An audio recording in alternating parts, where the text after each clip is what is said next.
नमस्कार। मैं अर्चना चौधरी, हिंदी प्रवक्ता, और आज हम कर रहे हैं कक्षा 11वीं की अभिव्यक्ति और माध्यम का पहला पाठ, जनसंचार के माध्यम। और इसके अंतर्गत हमने अभी तक किया है संचार क्या है और संचार के तत्व। आज हम करेंगे संचार के विभिन्न प्रकार और संचार के कार्य।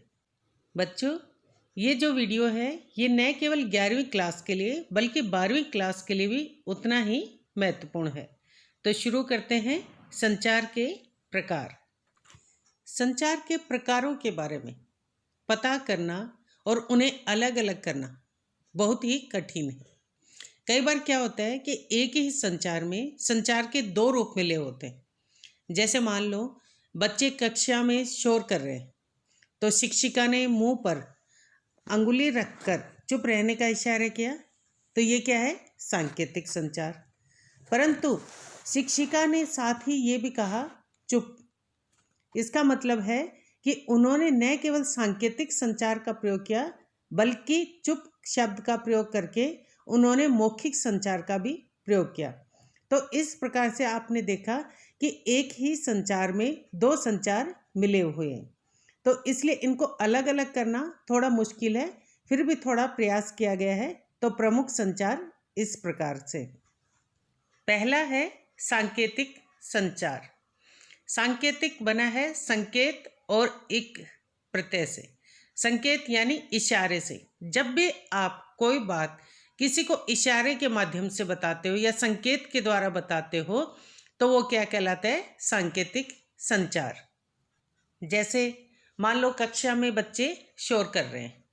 अब क्या होगा कि शिक्षिका ने अपने मुंह पर उंगली रखी तो बच्चे इससे ये समझ गए कि उन्हें चुप रहना है। यानी शिक्षिका ने बिना कुछ बोले सिर्फ मुंह पर उंगली रखने के इशारे के माध्यम से पूरी क्लास को चुप करा दिया। तो इसका मतलब है उन्होंने क्या किया? सांकेतिक संचार।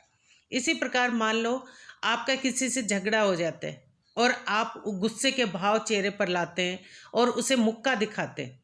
तो मुक्के के द्वारा आप उन्हें ये बता रहे हो कि अगर उसने कुछ भी किया तो आप उन्हें मुक्के से मारोगे। तो ऐसे में क्या होगा कि दूसरा जो है वो या तो डर जाएगा या वो भी बदले में आपको मुक्का दिखाएगा। तो इसका मतलब है कि आपने उनको संचार किया। कौन सा? सांकेतिक संचार। सिर्फ मुक्के के द्वारा आपने या तो उसे चुप करा दिया तो उसका सकारात्मक प्रभाव हो गया, या आपने उसको मुक्का दिखाने के लिए यानी उसको भी उकसाया आपको वैसा ही संचार करने के लिए। तो ये है सांकेतिक संचार। कई बार मान लो आपके पास मम्मी कोई अच्छा सा खाना बनाकर लेके आती हैं लेकिन आपको नहीं पसंद आता वो। जैसे बच्चों को भिंडी नहीं पसंद, घिया, लौकी ये नहीं पसंद। तो ऐसे में मान लो वो सब्जी लेके आए तो आप नाक सिकोड़ लेते हैं। इसका मतलब क्या है कि आपको वो पसंद नहीं है। तो आपने कुछ नहीं बोला लेकिन सिर्फ नाक सिकोड़ने के द्वारा आपने ये बता दिया कि आपको वो सब्जी पसंद नहीं है। तो ये क्या किया आपने? सांकेतिक संचार। तो जहाँ संकेतों के द्वारा या इशारों के माध्यम से जो संचार किया जाता है, ये जो संदेश दिया जाता है, वो कहलाता है सांकेतिक संचार। दूसरा है बच्चों मौखिक संचार। मौखिक क्या होता है? बोलकर।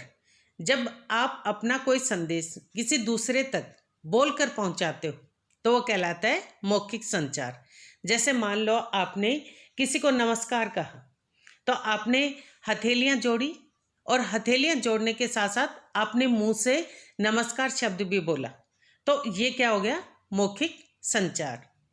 इसी प्रकार मान लो आपका किसी से झगड़ा हो गया तो झगड़ा होने के कारण आप उसको बहुत ही इशारों के द्वारा गुस्से से भरे हुए भाव प्रकट कर रहे हो। तो इसके साथ साथ आपने क्या किया? उन्हें कुछ मूर्ख, बदतमीज या कुछ और गालियां भी दी।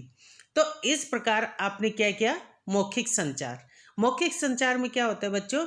आप मुंह से बोल भी रहे हो, साथ में उस बात को और अधिक मजबूती से कहने के लिए आप कुछ इशारा भी कर रहे हो।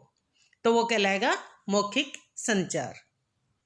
तीसरा है अमौखिक संचार। मतलब नहीं, मौखिक मतलब बोलकर। यानी जब आप बोलकर नहीं बल्कि अपने जो संचार कर रहे हो तो वो कैसे कर रहे हो, बिना बोले कर रहे हो, तो वो कहलाएगा अमौखिक संचार। जैसे मान लो बच्चा है, बच्चे को माँ गोद में ले लेती है और उसे अपने गले से लगा लेती है, तो वो क्या है, अमौखिक संचार। मतलब माँ ने अपना प्रेम बच्चे के प्रति प्रकट किया और वो प्रेम बच्चे तक भी पहुँच गया, वो बिना बोले, वो क्या है, अमौखिक संचार। इसी प्रकार दो दोस्त गले मिलते हैं तो उन्होंने अपना प्रेम गले मिलकर प्रकट कर दिया बिना कुछ बोले, तो वो क्या हो गया, संचार। कौन सा, अमौखिक संचार। बच्चों जो मौखिक संचार है उसको और मजबूत करने के लिए अमौखिक संचार का प्रयोग किया जाता है। जैसे मैंने आपको पहले उदाहरण दिया कि अगर आप किसी को नमस्कार शब्द कहते हो लेकिन उसके साथ साथ आप हाथ भी जोड़ देते हो, तो हाथ जोड़ना क्या है, अमौखिक संचार। लेकिन हाथ जोड़ने के द्वारा आपने उस मौखिक नमस्कार शब्द को और भी ज़्यादा मजबूती के साथ प्रकट किया है और भी ज़्यादा अपने भावों को स्पष्ट किया है। मान लो आपके सामने शेर आ गया और आप वहाँ से डर कर भागे, और जैसे ही वहाँ भागे तो किसी ने आपको देखा, तो आपके चेहरे के भावों से देखकर ही वो समझ गए कि आप किसी चीज़ से डरे हुए हैं। तो आपने कुछ नहीं बोला लेकिन फिर भी संचार हो गया। कौन सा, अमौखिक संचार। चौथा है अंतर्वैयक्तिक संचार। अंतर्वैयक्तिक संचार वह होता है बच्चों जब दो व्यक्ति आपस में आमने सामने होते और उस समय वो जो बातचीत करते हैं तो वो कहलाता है अंतर्वैयक्तिक संचार। इसमें सबसे महत्वपूर्ण है कि दो व्यक्ति होंगे और वो आमने सामने होंगे। तो जब आमने सामने हैं तो आपको पता है कि एक ने कुछ सवाल किया, दूसरे ने तुरंत उसका हाँ या ना में जवाब दे दिया, तो तुरंत इसमें फीडबैक मिल जाता है। फीडबैक क्या होता है मैंने आपको पिछली वीडियो में बता दिया है, वहाँ से आप देख सकते हैं। मान लो आपकी दीदी आपको पढ़ा रही हैं, तो उन्होंने जो कुछ भी पढ़ाया वो आपको समझ में आया या नहीं आया, ये आपने तुरंत उनको बता दिया, क्योंकि उन्होंने जो सवाल किए उनके उत्तर आपने तुरंत दे दिए, तो इससे उनको तुरंत फीडबैक मिल गई। तो ये क्या कहलाएगा, अंतर्वैयक्तिक संचार, क्योंकि इसमें सिर्फ दो व्यक्ति हैं, एक आप हो और एक आपकी दीदी है। बच्चों अंतर्वैयक्तिक जो संचार है वो बहुत ही जरूरी है। वो जरूरी इसलिए क्योंकि हम जब तक किसी दूसरे से बात ही नहीं करेंगे तो हम अपनी सामाजिकता को या अपने पारिवारिक संबंधों को मजबूत नहीं बना पाएंगे। अगर मान लो आप अकेले बैठे रहोगे, चुपचाप बैठे हो और किसी से बात ही नहीं कर रहे हो, संचार ही नहीं कर रहे हो, तो फिर क्या होगा, धीरे धीरे आप अकेले पड़ जाते हो। तो ऐसे में आपके जो रिश्ते हैं वो और ज़्यादा मजबूत नहीं होते। तो चाहे समाज के साथ, चाहे परिवार के साथ या किसी और के साथ भी अगर आपको रिश्ते मजबूत करने हैं तो उसके लिए अंतर्वैयक्तिक संचार करना बहुत ज़रूरी है। क्योंकि इसी से क्या होगा कि आप किसी और से बात करोगे और जितना आप बात करोगे तो एक दूसरे को ज़्यादा समझ पाओगे, और वो क्या कहलाएगा, अंतर्वैयक्तिक संचार। इसलिए परिवार को या समाज को मजबूत बनाने के लिए या सामाजिकता बनाने के लिए या पारिवारिक संबंधों को मजबूत बनाने के लिए सबसे ज़्यादा जो जरूरी है वो है अंतर्वैयक्तिक संचार। पांचवा है बच्चों अंतःवैयक्तिक संचार। अंतर्वैयक्तिक और अंतःवैयक्तिक में अंतर क्या है, अंतर्वैयक्तिक में क्या होता है, दो व्यक्ति होते हैं जो आपस में बातचीत करते हैं, लेकिन अंतःवैयक्तिक में क्या होता है, हम स्वयं अपने आप से बातचीत कर रहे हैं, कोई हमारे सामने नहीं है। तो कई बार क्या होता है कि हम किसी बारे में सोच रहे हैं या सोच विचार कर रहे हैं या किसी विचार में खोए हुए हैं, तो उस समय क्या कहलाएगा, अंतःवैयक्तिक संचार। कई बार आपने देखा होगा कि किसी समस्या के बारे में आप अकेले बैठे हुए और उस समय आप उसके बारे में सोच विचार कर रहे हैं, तो वो अंतःवैयक्तिक संचार है। तो कभी भी आप देखना बच्चों, जब भी कोई समस्या का निदान करना है या उस समस्या का सॉल्यूशन करना है, उसका निपटारा करना है, तो उससे पहले आप उसके बारे में खुद ही सोचते हो, और जब सोचते हो तो वो कहलाता है अंतःवैयक्तिक संचार। इसलिए मैंने आपको पिछली वीडियो में भी बताया था कि अंतःवैयक्तिक संचार भी संचार के अंतर्गत आता है, यानी हम अपने आप से जो बातचीत कर रहे हैं वो भी क्या है, संचार है। तो अंतर व्यक्ति क्या हो गया, दो व्यक्तियों का आपस में संचार। और अंतः व्यक्ति क्या हो गया, स्वयं से की गई बातचीत। अगला है बच्चों समूह संचार। समूह संचार में क्या होता है, इसमें कोई एक दो व्यक्ति नहीं होते, बल्कि एक ग्रुप यानी एक समूह के साथ संचार किया जाता है, बातचीत की जाती है। तो वो जो संचार किया जाता है वो कहलाता है समूह संचार। जैसे आपने देखा होगा कक्षा में, तो क्लास में अगर अक्सर आपने देखा होगा कि जो टीचर हैं वो पढ़ा रहे हैं और बच्चे उनको सुन रहे हैं। तो टीचर जो पढ़ा रही हैं वो किसी एक बच्चे के लिए नहीं पढ़ा रही, वो पूरी क्लास यानी पूरी कक्षा के लिए उन्होंने पढ़ाया है। तो वो कहलाएगा समूह संचार। इसमें फीडबैक तुरंत प्राप्त किया जा सकता है, क्योंकि टीचर ने जो कुछ पढ़ाया वो बच्चों से सवाल कर सकते हैं, और जो बच्चे जवाब देंगे उससे उनको पता चल जाएगा कि बच्चों को वो चीज़ समझ में आई या नहीं आई। तो ये कहलाएगा समूह संचार। इस समूह संचार में कोई एक दो व्यक्ति नहीं होते, बल्कि एक पूरा ग्रुप होता है। इसी प्रकार नेताजी हैं, नेताजी भाषण दे रहे हैं, तो वो भाषण दे रहे हैं वो किसी एक दो व्यक्ति के लिए नहीं दे रहे, वहाँ हजारों लोग होंगे जिनको वो भाषण दे रहे हैं, अपने विचारों से अवगत करा रहे हैं, बता रहे हैं उनको बारे में, अपने बारे में। तो वो क्या है, समूह संचार। इसी प्रकार जो पंचायत है, पंचायत जो भी फैसला लेती है वो पूरे गांव के लिए होता है और उसका प्रभाव पूरे गांव पर पड़ता है। तो वो समूह संचार है, क्योंकि उसमें पंचायत जो भी फैसला ले रही है वो पूरे गांव को बता रही है। तो वो क्या है, समूह संचार। अंतिम है बच्चों जन संचार। जन संचार में क्या होता है, सबसे महत्वपूर्ण होता है, इसमें किसी तकनीकी या यांत्रिक माध्यम का प्रयोग किया जाता है। तकनीकी और यांत्रिक माध्यम जैसे टीवी है, रेडियो है, अखबार, मैगजीन, इंटरनेट, फ़ोन, ये सब क्या है, यांत्रिक माध्यम है। ये हम कह सकते हैं ये समूह संचार का एक विस्तृत रूप है। क्योंकि देखो आप, अंतर व्यक्तिक में क्या था, दो व्यक्ति आपस में बातचीत कर रहे थे। समूह संचार में क्या था, एक ग्रुप के साथ संचार किया जा रहा था। लेकिन इसमें क्या है, कोई ग्रुप नहीं है, बल्कि लाखों करोड़ों, बल्कि पूरी दुनिया भी इसमें आ सकती है।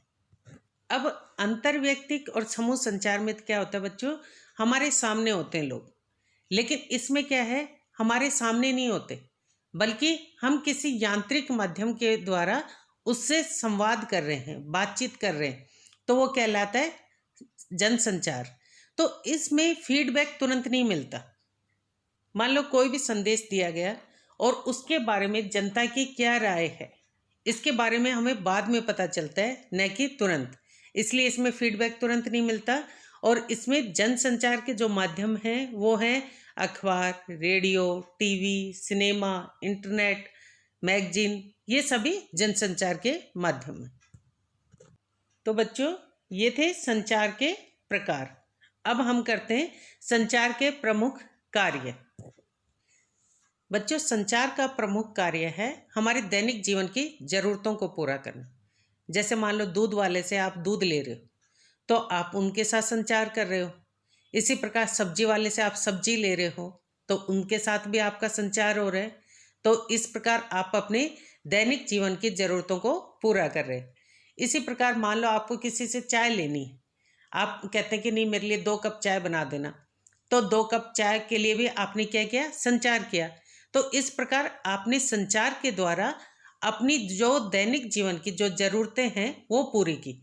आप किसी से कुछ भी काम करवा रहे हो या किसी से कोई काम कह रहे हो तो वो क्या है, संचार है। और इस प्रकार आप अपनी जो भी ज़रूरतें हैं उनको पूरा कर पा रहे हो, किसके द्वारा, संचार के द्वारा।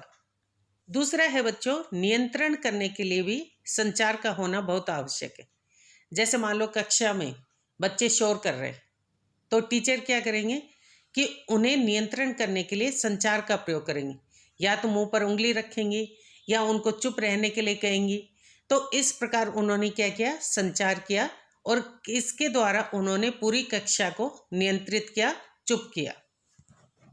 इसी प्रकार मान लो कोई आंदोलनकारी है और उन्होंने कुछ आंदोलन के दौरान भगदड़ मचा दी। अब भीड़ को जो काबू करने के लिए पुलिस ने उस पर अश्रु गैस छोड़ी या कोई और तरीके से जो भी कुछ उन्होंने कार्य किया, तो वो क्या है, संचार किया, या उनको माइक के द्वारा चुप रहने के लिए किया, शांत रहने के लिए कहा, तो वो भी क्या है, संचार है।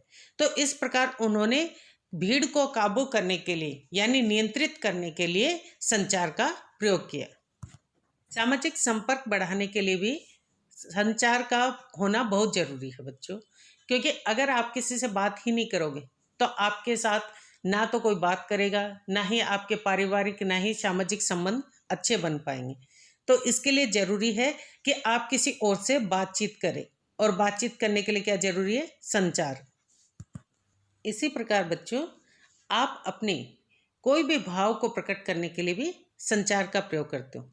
जैसे मान लो आप गुस्से में हो, तो आप अपने गुस्से को प्रकट करने के लिए भी संचार का प्रयोग करते हैं। इसी प्रकार मान लो आप अपने दोस्त के साथ अपने स्नेह को प्रकट करने के लिए तो उसे गले लगाते हो, तो गले लगाने के लिए भी आपने क्या किया, संचार किया, क्योंकि उसके द्वारा आपने अपने प्रेम को प्रकट किया। तो अपने भावों को प्रकट करने के लिए भी संचार का प्रयोग किया जाता है। तो इस प्रकार अपने भावों की अभिव्यक्ति में भी संचार का महत्वपूर्ण कार्य होता है। बच्चों, समस्या कोई आ गई तो उस समस्या को निपटाने के लिए भी आप क्या करते हो, संचार करते हो। तो संचार का कार्य क्या है, समस्याओं को निपटाना भी। जैसे मान लो कोई गांव के सामने कोई समस्या आ गई है, तो उसे कौन निपटाता है, पंचायत निपटाती है। तो इस प्रकार आपने क्या किया, जो पंचायत और गांव का संचार हुआ, तो उसके द्वारा उस समस्या का निपटारा हो गया। तो गांव की समस्या का निपटारा करने के लिए आपने समूह संचार का प्रयोग किया। परंतु अगर मान लो आपकी अपनी कोई समस्या है, आप अपने ही विचारों में कोई खोए हुए हैं, आप किसी ऐसी दुख या पीड़ा के बारे में सोच रहे हैं, तो उस समय आपको समूह संचार करने की आवश्यकता नहीं। उस समय आपको जरूरत है अंतः व्यक्तिक संचार की। तो उस समय आप अपने आप से जो बातचीत करते हो, तो अपने आप से बातचीत करके आप खुद ही समस्या का समाधान निकालते हो। तो जब आप उस समस्या का समाधान निकालते हो, तो वो समस्या का निपटारा आप खुद कर रहे हो। किसके द्वारा, अंतः व्यक्तिक संचार के द्वारा। तो इस प्रकार समस्याओं को निपटारा करने में भी संचार का महत्वपूर्ण योगदान होता है। इसके अलावा बच्चों, आपको किसी भी चीज के बारे में प्रतिक्रिया व्यक्त करनी है कि आपको वो कार्य करना है, नहीं करना है, हाँ या ना कहना है, या कुछ और कहना है, तो आप अपनी जो भी प्रतिक्रिया प्रकट करना चाहते हैं, तो उसके लिए भी संचार का महत्वपूर्ण योगदान होता है। जैसे मान लो किसी ने आपसे पुस्तक मांगी, तो आप उनको हाँ या ना कहते हैं, तो हाँ या ना कहने के लिए भी आपने किसका प्रयोग किया, संचार का। इसके अलावा बच्चों, जो भी भूमिका आपको दी गई है, आप अध्यापक हो या आर्किटेक्ट हो या फिर आप कोई मैनेजर हो या इसके अलावा आप कोई माली हो, कोई भी भूमिका आप निर्वाह कर रहे हो, कोई भी कार्य आप कर रहे हो, तो उस कार्य को पूर्ण रूप से करने के लिए आपको संचार की आवश्यकता होती है। क्योंकि बिना संचार किए तो आप कोई भी कार्य नहीं कर सकते। क्योंकि अध्यापक हैं तो आपको बच्चों से बातचीत करनी पड़ेगी, और जब बच्चों से बातचीत करोगे तो वो समूह संचार होगा। इसी प्रकार आर्किटेक्ट हो तो आप अपने ग्रुप के साथ, अपनी टीम के साथ एक मिलजुल कर बातचीत करके उस समस्या का समाधान करते हो, तो वो भी क्या है कि एक संचार है, समूह संचार। इसी प्रकार मान लो माली है, तो माली कोई भी कार्य करता है तो फूल लेके आएगा, वो फूल लगाएगा, तो लाने और ले जाने में वो और लोगों से बातचीत करता है। या फिर वह स्वयं सोचता है कि मैं पौधों को कहाँ लगाऊं, किस प्रकार से लगाऊं, तो वो दूसरों से बातचीत करता है, तो अंतर्व्यक्तिक संचार कर रहा है। अगर स्वयं से बातचीत कर रहा है, खुद ही हल निकाल रहा है, तो वो अंतः व्यक्तिक संचार कर रहा है। इस प्रकार कोई भी भूमिका का निर्वाह करने के लिए आपको संचार की आवश्यकता होती है। तो संचार आपकी भूमिका का पालन करने में भी आपका योगदान करता है। तो बच्चों, ये थे संचार के प्रकार और संचार के कार्य। अगले वीडियो में हम करेंगे जनसंचार। उसके लिए आप मेरा अगला वीडियो जरूर देखें। संचार क्या है और उसके तत्व देखने के लिए मेरा पिछला वीडियो देख सकते हैं। बाकी वीडियो के लिंक आपको डिस्क्रिप्शन बॉक्स में मिल जाएंगे, वहाँ से आप देख सकते हैं। तो उम्मीद करती हूँ कि आपको ये वीडियो पसंद आया होगा। अगर आपको पसंद आया हो तो इसे लाइक करें, शेयर करें और अभी तक आपने मेरे चैनल अर्चना चौधरी हिंदी क्लासेस को सब्सक्राइब नहीं किया है तो मेरे चैनल को सब्सक्राइब करें ताकि आपको अगले वीडियो के अपडेशन मिलते रहें और आप उन वीडियो को देखकर अपने परीक्षाओं की तैयारी कर सकें। धन्यवाद।